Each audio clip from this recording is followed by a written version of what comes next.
I'm not going to take up any more of your time. Welcome up David Flynn.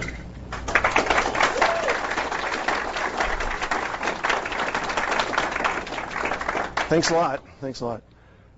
Well, I'm going to have to project my voice, so if anyone can't hear, just let me know here early on, because some of this stuff might get intense, and if you miss one point, you may be lost, and that would be awful. So,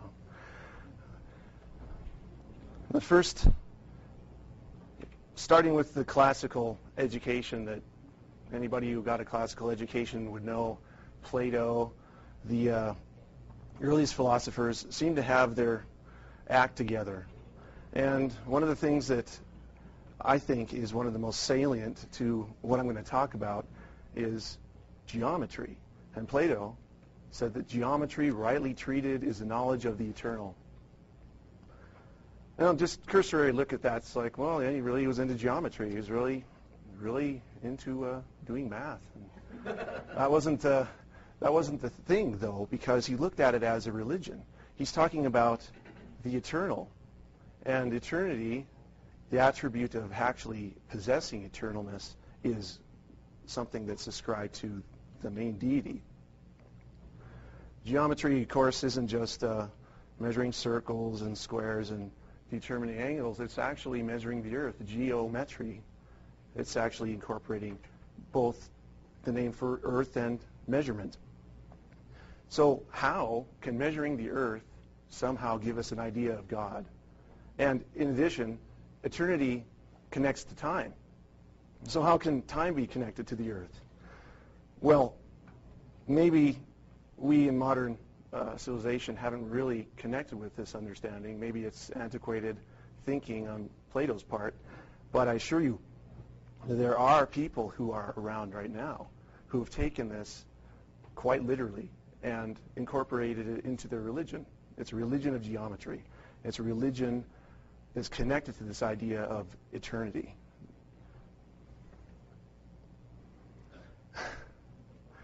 I'm sure everybody has seen this before. This is a compass and square, and it's not a secret, even though it's a symbol of a secret society. And I don't want to step on anyone's toes inadvertently. I'm not going to demonize Freemasons. But I am going to talk about something that I think the highest echelon of the elite understands. And this is the key. The compass and square are things that you use to measure course angles and build things with. But they're also very connected to the idea of maps and measuring distance on a map.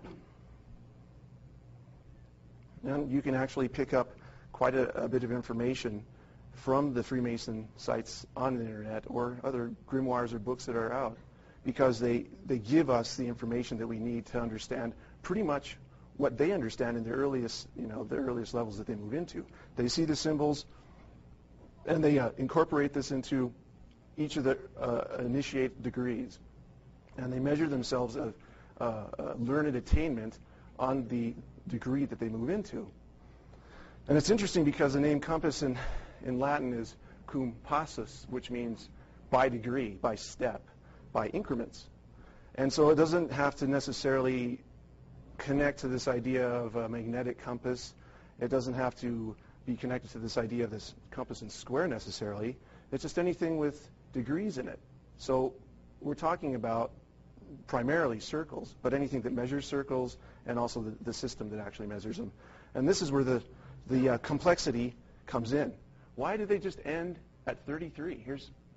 You have a representation of all the orders that you can possibly come up with when it comes to the illuminated fraternities. You have Order of the Knights Templar, Knights of Malta, Rosicrucians, and the earlier Freemasons, the Scottish Rite. They list most of them right along this line here, but they end at 33, as high as they go. Everybody's had geometry in school. There's 360 degrees in a circle. What's up with 33? I just think that's going to be surprising to you when you see what's happening with it. Here we have Christ himself as the creator of the universe, but he's using the compass, and he's actually creating a circle with it. Here it's in the point. That's how you use it, and you describe a circle with it. So he's actually creating something that has degrees too that you measure, and that's also a compass. So the actual instrument and the symbol that is actually drawn with it can be considered compasses. Here's something I think that can tie the mystery into what a compass and 33 have going for it. What's going on with the whole system. This is called a compass rose. It's been used for hundreds of years by navigators on the ocean, and it incorporates 32 lines.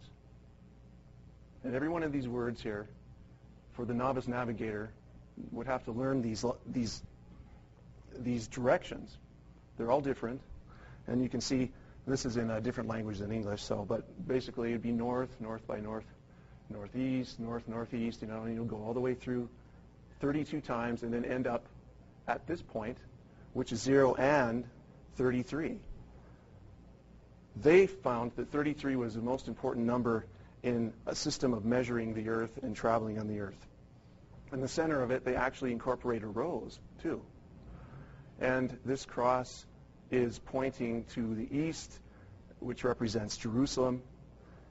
There's a connection going on there, too. This is known by navigators as boxing the compass. They would memorize all these names, 33 of them, from 0 to 32. And 32, of course, would be 0 at the same time. So you have the sublime 33 degrees. Or if you were going to talk about a perfect third, you have 33.33333 degrees. So they seem obsessed with 33. This is an early map from about the 1600s. You can see these compass roses here. They all have 33 lines radiating outward from various places. So what you could do, if you knew what your latitude was, which is pretty easy to do, you just keep a heading on one of these lines, and you'll eventually run into land. And here's some early navigators incorporating the compass roses. You can even see some red cross motifs in here too, which are very characteristic of the whole system of navigation connecting to the east. And you'll often hear fellow illuminated fraternity members talking about their fellow travelers. They travel to the east. They're sons of the widow, and they're following the eastern star, and so on and so forth. It's all the same thing. This is a compass whose highest degree is 33 1/3. This is called the compass rose, which is interesting because rose is a play on the word for the Hebrew name of the head, Rosh. Here you have the skull and bones. And actual name for Golgotha, which was Aramaic, in Hebrew, Galgaleth, is spelled this way. These two letters, if you would actually connect them together, equal 33. GL, GL, or Gimel Lamed, Gimel Lamed. And this is a Tav. So in the ancient Hebrew, the T was actually a cross. So symbolically, this is 33, 33, and a cross.